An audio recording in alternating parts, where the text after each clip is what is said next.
Alors je vais vous présenter dans cette vidéo les 5 objets qui ont amélioré ma vie et ma productivité et qui pourraient également améliorer la vôtre. C'est des objets vraiment basiques et pas chers, mais je vais vous expliquer comment je les utilise et comment ils améliorent ma productivité au quotidien. J'ai mis en description l'intégralité des liens pour vous faire gagner du temps. Donc le premier objet, c'est un support de lecture, donc c'est un achat que j'ai fait pendant ma période de révision du CRFPA et qui a littéralement changé ma vie. Je l'utilise pour lire des livres, pour poser des documents, pour poser mon ordinateur, on peut même y poser une tablette. Et donc vous vous fatiguez moins vite parce que les muscles de votre nuque sont beaucoup moins sollicités, vous avez le dos droit et forcément quand on est à l'aise, on travaille dans de meilleures conditions et on n'a pas tendance à abandonner en raison d'une raideur à la nuque par exemple. J'aime beaucoup et ça m'a vraiment sauvé cet objet. Le deuxième objet, c'est des carnets. Alors j'en ai plusieurs que j'utilise tous les jours et plusieurs fois par jour parce qu'il y a cette phrase qui dit que le cerveau est fait pour avoir des idées et non pas pour les stocker parce que déjà on oublie et le fait de ne rien écrire, ça porte atteinte à votre créativité. Bref, le premier que j'utilise c'est un cahier de brouillon que j'ai toujours sur mon bureau. Pourquoi ? En fait, quand des clients m'appellent et qu'ils me donnent certaines informations, j'ai besoin de prendre des notes, donc je mets le nom du client en haut et éventuellement son numéro, et je note ce qu'il me dit pour ne rien oublier parce que vraiment, j'oublie super vite. L'avantage du cahier, c'est qu'on n'a pas des feuilles volantes partout, et ce cahier est bien parce que les pages sont interchangeables, donc j'aime beaucoup. Deuxième carnet que j'utilise, c'est mon carnet avec mes idées, donc c'est là que je note mes idées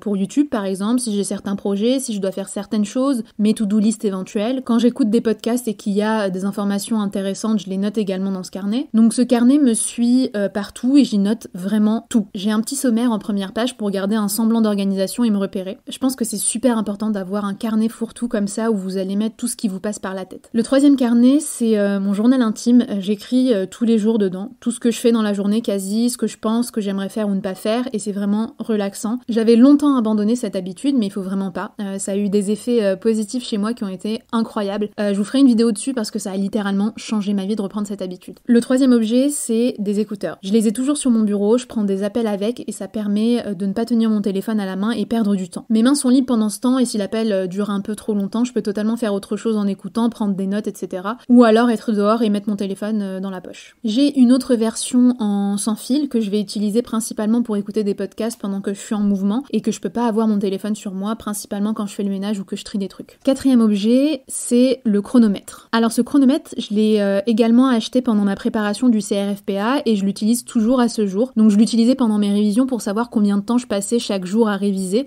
ça me motivait un peu. Aujourd'hui, je l'utilise différemment parce que si avant je devais l'utiliser pour étudier le plus possible, aujourd'hui, j'en ai besoin pour travailler le moins de temps possible. Si avant j'étais en mode chronomètre, je suis maintenant en mode compte à rebours et si j'ai par exemple une assignation à rédiger et je sais que ça me prendra, 2 heures, eh bien je vais mettre 2 heures, démarrer le compte à rebours et ça fait que très souvent, je fais beaucoup moins que le temps prévu, donc c'est plutôt sympa comme astuce. Évidemment, je l'actionne pas pour des petites tâches comme répondre aux mails, mais pour des grandes tâches chronophages. Cinquième et dernier objet, les post-it. Alors les post-it, j'en ai une tonne, de toutes les couleurs, de toutes les tailles. Je les utilise pour des tâches que je considère comme urgentes et ultra prioritaires. Donc j'écris le nom de la tâche et je l'accroche sur le bord de l'écran de mon ordinateur pour bien l'avoir sous les yeux. Il peut m'arriver également d'écrire d'autres trucs dessus comme des numéros, mais c'est toujours des choses giga, ultra, méga importantes. Si j'ai vraiment des choses à écrire, ce sera sur mes carnets. Bien évidemment, dans cette vidéo, je vous ai montré les objets que j'utilise quotidiennement pour ma productivité. N'achetez pas de choses qui vous semblent inutiles et que vous n'allez pas utiliser. Pensez à la planète et à votre portefeuille aussi.